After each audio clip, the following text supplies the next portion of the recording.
दोस्तों, बहुत बहुत माफ़ी चाहता हूँ कि मैं पिछले कुछ दिनों से अपनी वीडियो नहीं बना पाया किसी ज़रूरी काम से, और बहुत ही विनम्र प्रार्थना है कि मुझे माफ़ किया जाए, क्योंकि कई बार ऐसे काम अटक जाते हैं जो बहुत ज़रूरी होते हैं। बाकी ये मेरा वादा है आपसे कि कहानियाँ आपको सुनने को मिलती रहेंगी।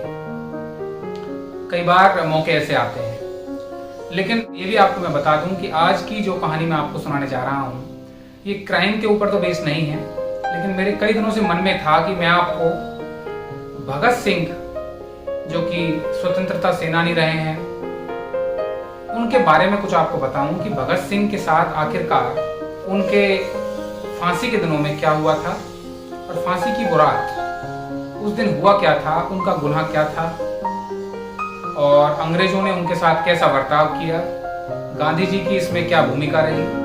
ये सारी बातें आज मैं आपको इस कहानी के माध्यम से बताऊंगा, जिससे आपको ये पता लगेगा कि वास्तव में जिस दिन भगत सिंह को फांसी लगी थी उस रात हुआ क्या था। आइए मैं कहानी शुरू करता हूँ। दोस्तों, हम सभी जानते हैं कि भगत सिंह ने इंकलाब जिंदाबाद का नारा दिया, जिससे पूरे देश में क्रांति की लहर दौड़ गई थी। शहीद भगत सिंह, राजगुरु और सुखदेव को लाहौर के सेंट्रल जेल में फांसी हुई थी। अदालत के अनुसार जो फांसी की तारीख थी वो 24 मार्च थी, लेकिन इन तीनों को लगभग 11 घंटे पहले शाम 7:33 पे फांसी दे दी गई थी। दोस्तों, भगत सिंह को फांसी देने की 2 वजह अंग्रेजों ने बताई थी। ऑन रिकॉर्ड मैं बता रहा हूँ आपको। एक जूनियर ऑफिसर की हत्या के कत्ल के इल्जाम में पाया गया, और दूसरा उन्होंने असेंबली में बम फेंका था। एक्चुअली उस दिन उस असेंबली में जिसमें इन्होंने बम फेंका था उसमें 2 मीटिंग्स थी, जिनमें पब्लिक सेफ्टी बिल पास होना था, एक ट्रेड डिस्प्यूट बिल जिसका पूरा देश विरोध कर रहा था।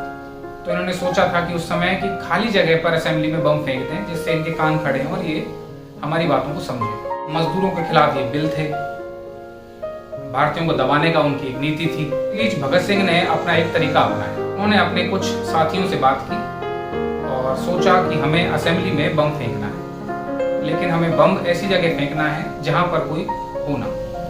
8 अप्रैल 1929 का दिन चुना गया। 2 लोग इस काम के लिए चुने गए, भगत सिंह और बटुकेश्वर दत्त। बटुकेश्वर दत्त के बारे में मैं आपको फिर किसी दिन बताऊंगा, आखिरकार उनको फांसी क्यों नहीं लगी थी, और फांसी और आजादी के बाद कितने दिनों तक वो जिंदा रहे थे, आजादी के बाद उन्होंने क्या काम किया, वो कहाँ रहे, और उनकी मृत्यु कैसे हुई। ये मैं आपको फिर किसी दिन किसी और किस्से में बताऊंगा। जैसे मैंने कहा, किसी खास लोगों को मारना मकसद नहीं था, तो उन्होंने एक खाली जगह पर बम फेंक दिया। बम का धमाका बहुत तेज था, लोग तितर-बितर होने लगे, अंग्रेज ऑफिसर्स डर गए, लेकिन ये दोनों वहां से भागे नहीं, बल्कि इन्होंने खुद अपनी गिरफ्तारी अंग्रेजों को दे दी। गिरफ्तार होने के बाद सबसे पहले इन्हें रखा जाता है, आप लोगों ने सुना होगा, दिल्ली यूनिवर्सिटी। इस समय दिल्ली यूनिवर्सिटी जो दिल्ली में है, उसका जो कमरा है वाइस चांसलर का, उस कमरे के नीचे एक तहखाना था वहां पहले। तो उस तहखाने में पहले को रखा गया था। तहखाने में कोई रोशनदान नहीं था, अंधेरा ही अंधेरा रहता था। उसके बाद इन्हें शिफ्ट करके लाहौर के सेंट्रल जेल में लाया गया, और लगभग 2 साल तक ये वहां रहे। 2 साल तक ये अपना किताबें पढ़ते, किताबें लिखते, पत्र लिखते, और इसी क्रम में चलते चलते 7 अक्टूबर 1930 को मुकदमे का फैसला हुआ।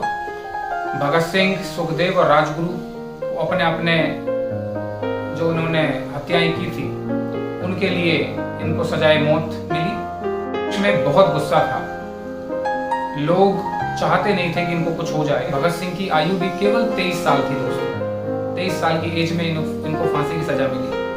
कहते हैं कि गांधी जी ने भी खुद उस समय जो अंग्रेजी वायसराय थे उनसे काफी देर तक बात की थी इस बारे में, लेकिन उन्होंने भी गांधी जी की एक नहीं मानी थी, और आखिरकार 5 जजों की बेंच ने इन्हें मौत की सजा सुनाई। दोस्तों, कहते हैं कि भगत सिंह ने जब ये सुना था कि उनको जो फांसी हो रही है उसको माफ कराने के लिए देश में बहुत सारी कवायदें शुरू हो गई, तो उन्होंने अपनी नाराजगी जाहिर की थी। वो चाहते थे कि उन्हें हर हालत में फांसी लगे, क्योंकि उनका मानना ये था कि अगर मुझे फांसी लगती है तो पूरे देश में वो एक लहर का काम करेगी और हमें बहुत जल्दी आज़ादी मिलेगी। लोगों में गुस्सा आएगा फांसी को सुन करके, तो लोगों में और ज़्यादा जोश बनेगा, और जोश बनेगा तो हम आज़ादी की लड़ाई को और तेज कर सकते हैं। ये उनकी एक सोच थी। 24 मार्च 1931 सुबह का समय था। सभी भारतीय जिनके पास अखबार की व्यवस्था थी, अखबारों का वेट कर रहे थे देखने के लिए कि आज की खबर क्या होनी है। आखिरकार खबर छपी भी और लोगों ने पढ़ी, और खबर पढ़ करके लोगों में बहुत गुस्सा था,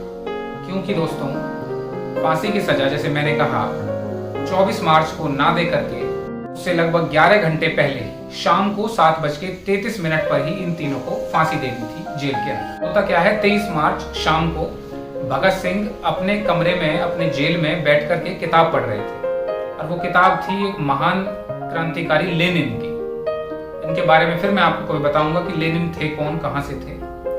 लेनिन की किताब पढ़ रहे थे, तभी एक अंग्रेज अफसर आता है और भगत सिंह से कहता है कि तुम्हारी फांसी का समय हो गया है, तुम्हें अभी फांसी लगेगी। तो भगत सिंह ने इस बारे में कोई प्रतिक्रिया नहीं की, कुछ बोल बोले जो बोल सेम ऐसे ही थे जो मैं आपको बता रहा हूँ कि ठहरिए, पहले एक क्रांतिकारी एक दूसरे क्रांतिकारी से मिल तो ले। और वो दूसरा क्रांतिकारी लेनिन था जिनकी किताब को वो पढ़ रहे थे। फिर उन्होंने 1 मिनट तक किताब को पढ़ा, उसके बाद किताब को हवा में उछाल दिया और बोले अब चलते हैं। तो ये बोल थे भगत सिंह के फांसी से कुछ मिनट पहले। तीनों को फांसी के फंदे तक ले जाया जाने लगा। तीनों के चेहरे पर एक अजीब सी खुशी, बिल्कुल खुश थे, कोई डर नहीं, कोई भय नहीं, लगातार चलते जा रहे थे। रंग दे बसंती चोला एक गीत इनके मुंह से अकस्मात निकल रहा था।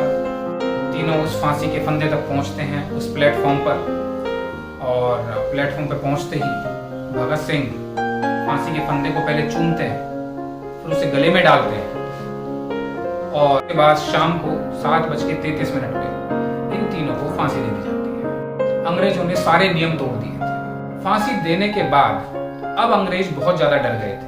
अब उनका डर ये था कि अब इनकी जो लाशें हैं उनका किया क्या जाए, क्योंकि अगर वो लाशें और लोगों को पता लग जाता कि फांसी जल्दी दे दी है, तो उस समय अंदाजा ये कहते हैं कि लोग पूरे जेल को तोड़ सकते थे। उसके लिए उन्होंने एक ऐसी अमानवीय घटना करी, इतना गंदा कुकृत्य काम किया, जिसके बारे में सोचकर भी इतना गुस्सा आता है। जी हाँ दोस्तों, उन्होंने उन तीनों के टुकड़े कर दिए। तीनों के टुकड़े कर कर उन्हें अमानवीय तरीके से बोरों में भर लिया, और जेल के पिछले दरवाजे से चालाकी से उनको एक गाड़ी में डालकर सतलुज नदी के पास ले गए। और वहां पर भी देखिए अंग्रेजों ने क्या किया कि सतलुज नदी के पास उन बोरों के ऊपर केरोसिन ऑयल डाला और उस पर आग लगा दी। लेकिन उसी समय पास के गांव वालों ने वो आग जलती देखी और वो वहां आए। जैसे ही उन्होंने अंग्रेजों को देखा और अंग्रेजों ने उन्हें देखा, तो अंग्रेज आनंद फानंद में उन तीनों चारों बोरों को पैरों से मार करके सतलुज नदी में गिरा देते और वहां से भाग जाते हैं। लेकिन वो तो जो गांव वालों थे उन्होंने मेहनत करी, उन्होंने हिम्मत दिखाई, और वो नदी में कुछ लोग कूदे और उन बोरों को निकाल के ले आए। उसके बाद उन्होंने संपूर्ण तरीके से सभी संस्कारों का पालन करते हुए उन अवशेषों को पूरी तरह श्रद्धांजलि दी और उन्हें वहां पर जलाया। और ये जलाया कहाँ था? ये पंजाब में एक जगह है फिरोजपुर के पास नदी के किनारे उनका अंतिम संस्कार किया जाता है। दोस्तों उसके कुछ ही दिनों बाद गांधी जी को लाहौर अधिवेशन में जाना था। तो वैसे मैं आपको बता दूं कि गांधी जी की लोकप्रियता इतनी ज्यादा थी देश में उस समय भी कि लोग फूलों से उनके गले को पूरा ढक देते थे। लेकिन पहली बार ऐसा हुआ था। गांधी जी जब लाहौर अधिवेशन में पहुंचे, उन्हें काले फूल देकर के गांधी जी का स्वागत किया था, क्योंकि ऐसा मानना था लोगों का, और आज भी लोग ऐसा मानते हैं कि अगर गांधी जी चाहते तो भगत सिंह, सुखदेव और राजगुरु की फांसी को रुकवा सकते थे, इन्हों को बचाया जा सकता था। लेकिन जहां तक गांधी जी की बात है, जब उनसे पूछा गया तो गांधी जी ने यह कहा था कि मैंने वायसराय से, जो दिल्ली यूनिवर्सिटी का जहां पर वाइस चांसलर है, पहले वहां वायसराय बैठा करते थे अंग्रेजों, मैंने उनसे कई बार कहा था, कई बार मैंने कोशिश की थी, मेरी पूरी संवेदना है इन तीनों के लिए, मैं इन्हें बचा नहीं सका, मेरी उन्होंने एक भी नहीं मानी। लेकिन साथ साथ गांधी जी ने यह भी कहा था, दोस्तों ये सुनने की बात है, कि हिंसा का रास्ता उन्होंने जो अपनाया वो गलत था, ऐसा रास्ता नहीं अपनाना चाहिए, क्योंकि अगर हम हिंसा का रास्ता अपनाएंगे तो हर आदमी कत्लेआम पर उतर जाएगा। लेकिन कभी भी गांधी जी ने ये नहीं कहा कि मैंने उन लोगों को बचाने की कोशिश नहीं की। हमेशा उनका यही कहना रहा अंतिम समय तक भी कि भगत सिंह, सुखदेव और राजगुरु को बचाने की मैंने पूरी कोशिश की थी, लेकिन अंग्रेजों ने मेरी एक नहीं सुनी थी। लोग बहुत गुस्से हुए, लेकिन अंग्रेजों की उस चालाक नीति के कारण आखिरकार हमें आज़ादी मिली तो सही दोस्तों, लेकिन इस तरह से हमने बहुत सारे उन नौजवानों को, स्वतंत्रता सेनानियों को बहुत जल्दी उम्र में खो दिया।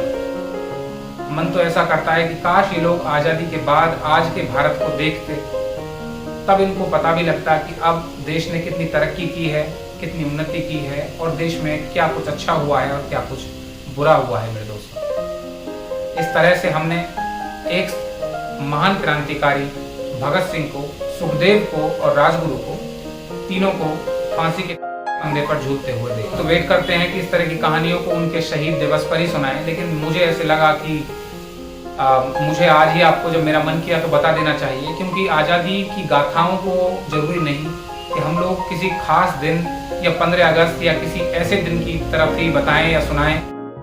हर दिन ही आज़ादी का दिन है। आज हम जो बैठा हूं मैं आपके सामने, आप जो मुझे सुन रहे हैं दोस्तों, विश्वास मानिए ये उन स्वतंत्रता सेनानियों का ही कमाल है जिन्होंने अपने प्राणों का बलिदान दे दिया और हमें आज ऐसा प्लेटफॉर्म दे दिया कि हम लोग आज आपस में बैठ रहे हैं, बातें कर रहे हैं, एक प्रजातंत्रीय देश में हम रह रहे हैं। विश्वास मानिए अंग्रेजों का कार्यकाल इतना गंदा था दोस्तों, कहते हैं कि ये लोग औरतों के ऊपर छाती पर चढ़कर पैदल चल के चले जाते थे, लोगों के मुंह पर चढ़ के चलते थे। इतना गंदा इन लोगों का काम था। आखिरकार हमें आज़ादी मिल गई और आज हम इन लोगों की को केवल याद करते हैं, उनकी वर्सी मनाते हैं। लेकिन मैं चाहता हूं कि इन लोगों से हमें कुछ सीख मिले, हम कुछ सीखें। हमारे अंदर आज भी देश प्रेम का वो जज्बा होना चाहिए। तो दोस्तों, ये थी कहानी भगत सिंह की फांसी की उस रात की। मुझे पूरा विश्वास है कि ये कहानी शायद बहुत ही कम लोगों को पता हो। मैं फिर आपसे कोशिश करूंगा कि जल्दी से जल्दी मैं नई नई कहानी आप तक लेकर आऊं। अगर कोई खास मेरे को प्रॉब्लम नहीं हुई, कुछ दिक्कत नहीं हुई या मैं बिजी नहीं हुआ, तो मैं कोशिश करूंगा रोजाना ही जैसे पहले सुना रहा था आपको कहानी सुनाऊं। लेकिन अगर कुछ ऐसा होता है तो हो सकता है कि कहानी में 1-2 दिन का विलम्ब हो जाए, पर हाँ, कहानियां मैं आपको सुनाता रहूंगा। ऐसी कहानियां जिससे आप लोगों का मनोरंजन हो, आपको कुछ सीखने को मिले, देश दुनिया की नॉलेज का पता लगे, ऐसी कहानियां मैं आपको सुनाता रहूंगा। ये मेरा प्रॉमिस है। मेरे चैनल को आप जरूर सब्सक्राइब करिए, लाइक करिए, कमेंट करके मुझे बताइए आप किसकी कहानी सुनना पसंद करते हैं। और हाँ, अगर आप शेयर करते हैं तो मैं आपको सलाम करता हूँ, क्योंकि मैं चाहता हूँ इस तरह की कहानियाँ आपके साथ साथ आपके ग्रुप के जो लोग हैं, ज़्यादा से ज़्यादा लोग मेरी कहानियों को सुनें और इनसे कुछ सीखें और समझें। कल फिर मिलता हूँ मैं आपसे एक नई कहानी के साथ। मुझे इजाज़त दें। आपका बहुत बहुत शुक्रिया।